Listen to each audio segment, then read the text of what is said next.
नमस्कार, मैं हर्षा एक बार फिर आप सभी का स्वागत करती हूँ कहानियाँ सुनी अनसुनी में एक नई कहानी के साथ।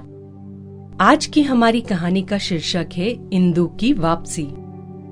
अरे, आप इंदु दी है ना? यहाँ इस इंटरव्यू में इतने दिनों बाद?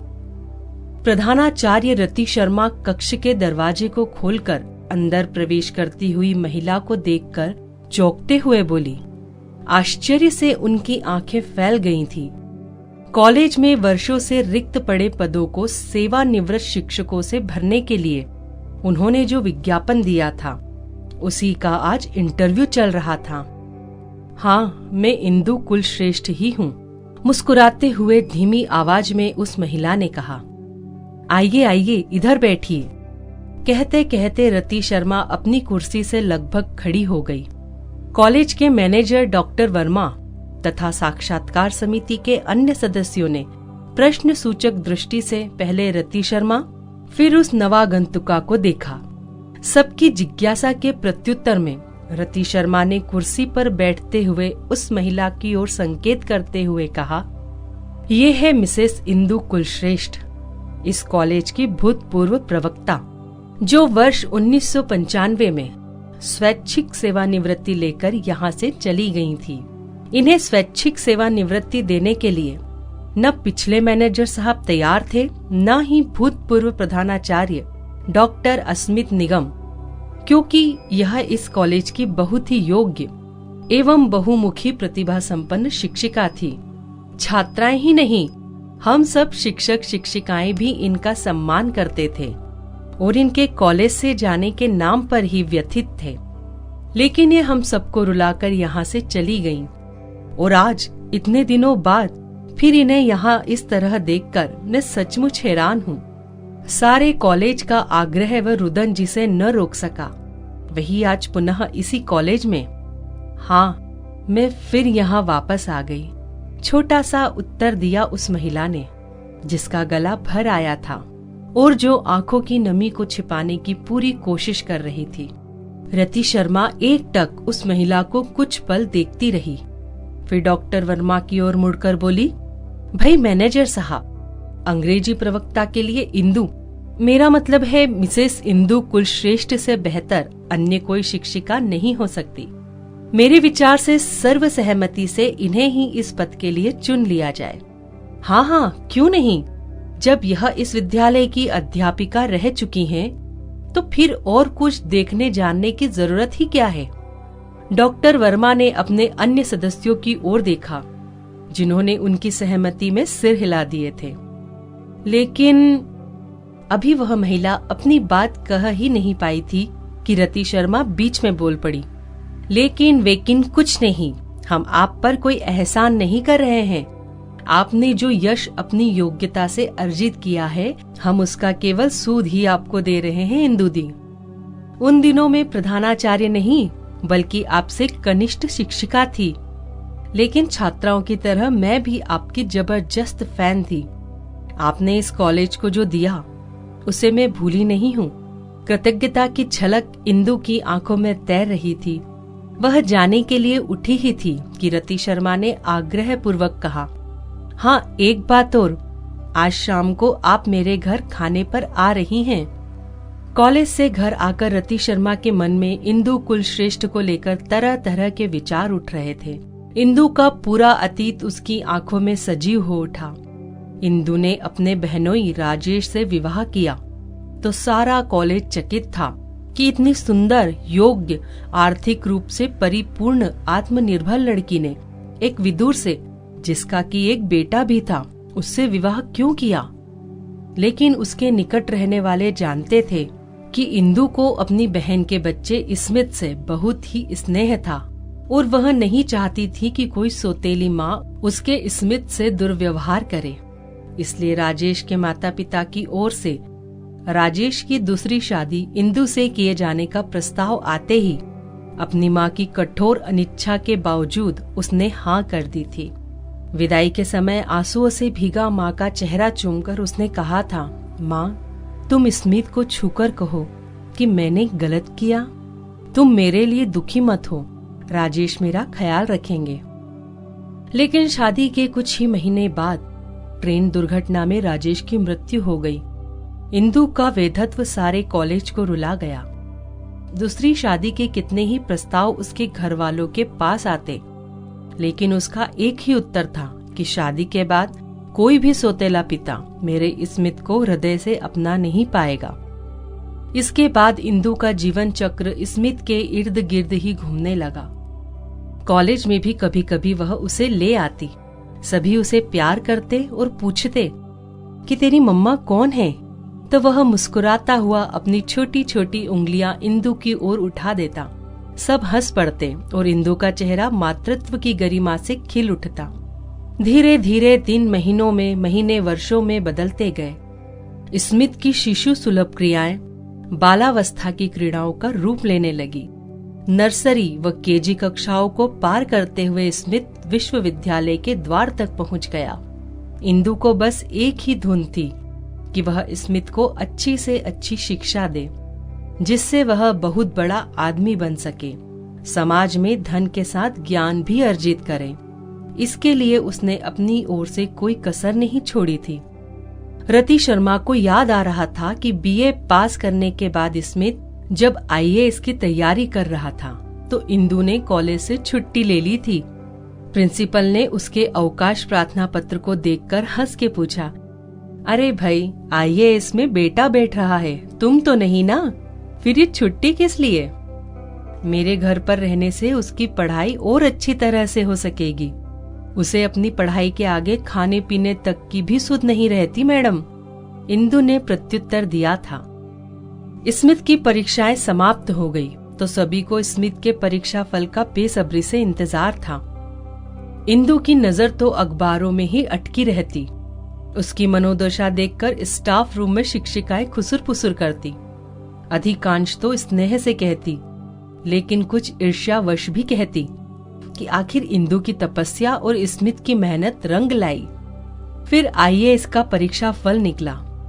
सूची में स्मित दूसरे नंबर पर था। उस दिन कॉलेज में इंदु व स्मित की ही चर्चा सबके मुख पर थी।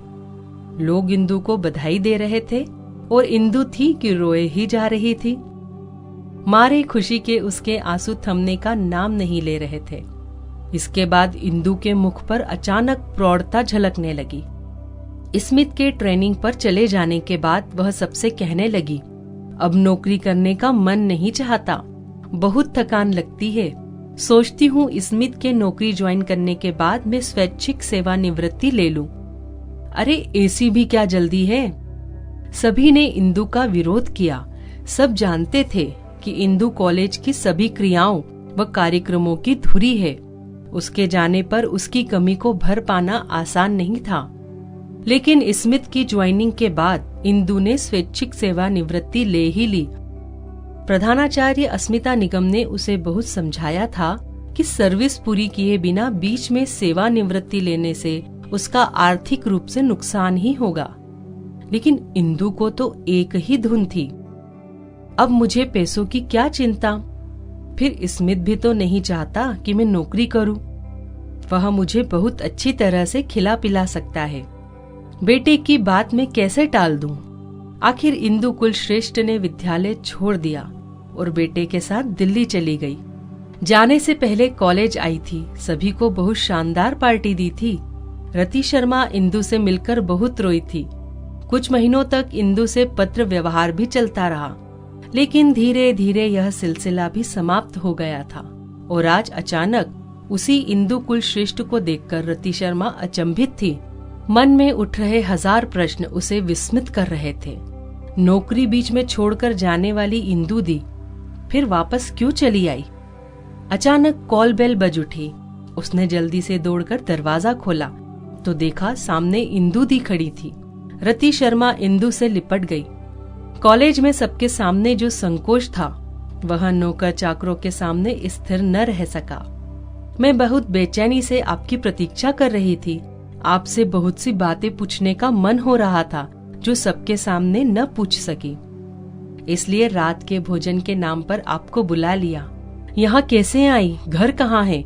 स्मित का यहाँ स्थानांतरण हो गया है क्या? आदि तमाम प्रश्न रति शर्मा ने एक साथ इंदु से कर डाले। अरे भाई, बैठने भी दोगी या यहीं से सब प्रश्न पूछ लोगी? इंदु ने एक फीकी मुस्कान के साथ कहा। हाँ हाँ, आइए, आराम से ड्राइंग रूम में बैठकर बातें करते हैं, कहकर रति इंदु को अंदर ले गई और कॉफी के लिए पास खड़े नौकर से कह दिया। उसके जाते ही रति ने बेचैन होकर कहा, आखिर कौन सी मजबूरी आपको फिर यहाँ ले आई दीदी? मैं यही जानने के लिए सबसे ज्यादा बेचैन हूँ। नियति, मेरी नियति मुझे फिर यहाँ ले आई। मनुष्य की जीवन डोरी का सूत्रधार तो वह ऊपर वाला ही है ना। इंदु की आंखों में एक खालीपन था। देखिए, पहेलियां ना बुझाइए, अगर बताने योग्य हो तो खुलकर कहिए, मैं बहुत अधीर हो रही हूँ, रति ने कहा। तुमसे क्या छुपाना रति, और छुपाने जैसा कुछ है भी नहीं, इंदु ने कहना आरंभ किया। कॉलेज को तिलांजलि देकर मैं तुम सबको छोड़कर चली गई। स्मित को लेकर ही मैंने जीवन का ताना बाना बुना था। तुम तो जानती हो, वही मेरा अतीत था, वही वर्तमान और वही मेरा भविष्य भी था। दिल्ली में स्मित के ज्वाइन कर लेने पर उसके लिए रिश्तों की जैसे बाढ़ सी आ गई थी। एक से एक उच्च अधिकारियों की सुंदर से सुंदर लड़कियों के प्रस्ताव आ रहे थे। स्मित के पास तो सबके लिए एक ही जवाब था, जो माँ की पसंद वही मेरी पसंद। लेकिन स्मित के इस उत्तर ने मेरे ऊपर सुसंस्कृत व सुशील लड़की ढूंढकर लाने का दायित्व और बढ़ा दिया था। बहुत सोचने समझने के बाद एक सुसंस्कृत शिक्षित परिवार की कन्या से मैंने स्मित का विवाह कर दिया। स्मित की पसंद मैं जानती थी, उसके लिए रूप से अधिक गुण का महत्व था।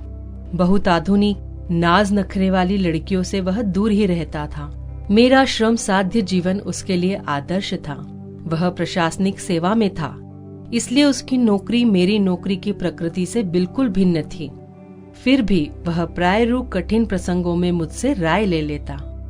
स्मित की बहू स्नेहा के आ जाने पर मैं बहुत हल्कापन महसूस करने लगी थी। घर से लेकर बाजार तक के सारे कार्यों में स्नेहा का मेरे साथ होना मुझे बहुत सुखद लगता। सारा जीवन अकेले ही सब करते करते मैं थक गई थी। स्मित भी स्नेहा को पाकर प्रसन्न था। उसे लगता था कि वह उसके विचारों के अनुरूप ही होगी और वह मुझे वैसा ही मान सम्मान देगी जैसा कि वह स्वयं देता है। वह अक्सर मेरे अतीत की चर्चा स्नेहा से करता और अपने IAS अधिकारी बनने का पूरा श्रेय अपनी लगन व अपने परिश्रम को न देकर मुझे ही देता, जिसे सुनकर मुझे ऐसा लगता जैसे मैं धरती पर नहीं आकाश पर पांव रखकर चल रही हूँ। किंतु उसका ऐसा मानना और ऐसी सोच ही उसके दाम्पत्य जीवन के सुख का कांटा बन गई। एक दिन मैं बाहर लॉन में टहल रही थी कि अचानक स्मित के कमरे से जोर जोर से आवाज आने लगी। मैं पास गई तो स्नेहा स्मित से बोल रही थी, तुम्हें माँ के सिवाय कुछ भी दिखता है? हर बात में माँ ही माँ रहती है। तुम्हारी माँ ने त्याग किया तो कौन सी बड़ी बात है? सभी की माँ ऐसा ही करती है, लेकिन सब तुम्हारी तरह माँ की माला नहीं जपते। अच्छा धीमे बोलो, माँ सुनेगी तो उन्हें दुख होगा। स्मित ने स्नेहा को समझाते हुए कहा, मेरी बला से सुन ले तो अच्छा ही है। स्नेहा का स्वर और ऊंचा हो गया, कम से कम पीछा तो छोड़ दे। स्नेहा के मुंह पर शायद स्मित ने हाथ रख दिया था, इसलिए उसके बाद दबी आवाज के सिवाय मुझे कुछ नहीं सुनाई दिया। इस घटना से मैं स्तब्ध रह गई थी। फिर कुछ देर के लिए रुककर उन्होंने बातों का क्रम आगे बढ़ाया। उस दिन के बाद रोज किसी न किसी बात पर स्नेहा स्मित से झगड़ने लगी। स्मित जितना ही उसे खुश रखने व समझाने की कोशिश करता, वह उतना ही उस पर हावी होने का प्रयास करती। उन दोनों के झगड़े से अनजान बनकर मैंने धीरे धीरे अपने को समेटना आरंभ कर दिया। बीमारी का बहाना बनाकर मैं उनके साथ घूमने से बचने लगी। रसोई की सब्जियों से लेकर कपड़ों की खरीदारी तक में मैं स्नेहा की पसंद को ही महत्व देने लगी। लेकिन इस पर भी वह सामान्य नहीं रहती थी। स्मित सब समझता था। वह मुझे अलग हटते देखकर मन ही मन दुखी था। अधिकतर वह मेरे पास बैठता, सोने से पहले मेरा हालचाल लेता, दवा आदि देता। कहता तो कुछ नहीं था, लेकिन अंदर से वह सुखी भी नहीं था। माँ और पत्नी को लेकर उसका जीवन उलझ रहा था। तो आपने स्नेहा को उसके दुर्व्यवहार के लिए कुछ कहा क्यों नहीं? अध्यापिका होने पर भी क्या आपके पास शब्दों की कमी थी? रति शर्मा ने बीच में इंदु से पूछा। नहीं नहीं, शब्दों की कमी तो मेरे पास कभी नहीं रही, लेकिन जीवन में कुछ ऐसे मार्मिक प्रसंग होते हैं जहाँ शब्दों की नहीं, भावनाओं की और समझ की आवश्यकता होती है। ईर्ष्या और दुराग्रह का निदान शब्दों से नहीं किया जा सकता। मैंने स्नेहा को प्यार व स्नेह देने में कोई कसर नहीं रखी थी। फिर उसका मुझसे चिढ़ना यह ईर्ष्या के अतिरिक्त कुछ नहीं था। वह स्मित के जीवन से मुझे निकाल फेंकना चाहती थी। अतीत को तो वह बदल नहीं सकती थी, लेकिन भविष्य को वह अवश्य बदलना चाहती थी, जिसमें मेरा कोई चिन्ह ना हो। मैंने अपने जीवन के बहुत उतार चढ़ाव देखे हैं, जाने कितने लोगों से मिली हूँ, इसलिए किसी के व्यवहार से उनका मन समझ लेना मेरे लिए कोई मुश्किल काम नहीं है। मैं झगड़कर अपना हक लेने में विश्वास नहीं करती। जानती हूँ इससे संबंधों की खाइयां गहरी ही होती जाती हैं। तो क्या स्नेहा ने आपको घर से निकाल दिया? अभी रति की बात पूरी भी नहीं हो पाई थी कि बीच में ही इंदु ने उसे रोक दिया। नहीं नहीं, मैं ऐसी कमजोर भी नहीं कि कोई मुझे निकालता, और ना ही स्मित ऐसा होने देता। लेकिन मुझे ऐसा लगने लगा कि मेरी निरंतर उपस्थिति स्मित के जीवन को संकट में अवश्य बना देगी। संबंधों में कटुता न आने देने के लिए मुझे ही मोह त्याग करना पड़ेगा। इसलिए मैंने एक बार फिर अध्यापन से जुड़ने का प्रस्ताव स्मित के सामने रखा। यह जानकर उसे बहुत दुख हुआ। कहने लगा कि सारा जीवन नौकरी से तुम्हारा मन नहीं भरा माँ, जो इस उम्र में मेहनत मजदूरी करोगी। लेकिन मैंने यह कहकर अपना तर्क रखा कि मेहनत मजदूरी नहीं, अध्यापन तो मेरे खालीपन का उपचार है। मेरा जीवन इसी को समर्पित रहा है। यही मेरे सारे दुख दर्द का मरहम है। इसमें चुपचाप मेरा मुंह देखता रहा। शायद मेरे अंदर की पीड़ा को वह समझ रहा था। फिर दूसरे दिन जब रोजगार कार्यालय के दैनिक पत्र में मैंने इस कॉलेज का विज्ञापन देखा, सेवा निवृत्त शिक्षिकाओं को नियुक्ति देना कुछ अविश्वसनीय अवश्य लगा। फिर भी मैंने प्रार्थना पत्र दे दिया, और जब इंटरव्यू के लिए पत्र मिला तो मुझे स्मित से हटकर रहने का खूबसूरत बहाना मिल गया। उसने मुझे बहुत रोका, लेकिन मैं बराबर उससे मिलते रहने का आश्वासन देकर चली आई। इंदु की आंखों के आंसू थम नहीं रहे थे। रति शर्मा ने उसका हाथ पकड़कर कहा, मैं होती तो शायद यह नहीं करती जो आपने किया। नहीं रति, कभी कभी अपनों को ही सुखी देखने के लिए अनचाहे कठोर निर्णय लेने पड़ते हैं। वह माँ ही क्या जो बच्चों के लिए त्याग न कर सके। संबंधों को समाप्त करने या बिगाड़ने से अच्छा है उन्हें बहानों की आड़ में एक सुंदर मोड़ दे दिया जाए। इंदु की दबी हुई रुलाई फूट पड़ी थी, और रति शर्मा मुख होकर तपस्विनी माँ को दर्द से मोम की तरह पिघलते हुए देख रही थी। कभी कभी कुछ कहानियां अंत विहीन होती हैं, जो जीवन के कई अनसुलझे रहस्यों में हमें उलझा जाती है। जैसा कि इंदु ने अपना पूरा जीवन समर्पण में बिता दिया, और अंत में उन्हें हालातों ने एकाकी जीवन में धकेल दिया, परंतु यहाँ फिर उन्हें वही मान सम्मान और प्रतिष्ठा हासिल हुई जो वो छोड़कर चली गई थी। तो ये थी आज की हमारी कहानी। आज की हमारी इस कहानी से आपने कुछ न कुछ प्रेरणा तो जरूर ली होगी, क्योंकि हमारी कहानियों का उद्देश्य ही यही है कि इससे आप कुछ न कुछ प्रेरणा जरूर लें। बचपन में हमने हमारे बुजुर्गों से कई कहानियां सुनी। कहानियां सुने बिना तो हमें नींद ही नहीं आती थी, परंतु अब समय के साथ सब कुछ बदल चुका है।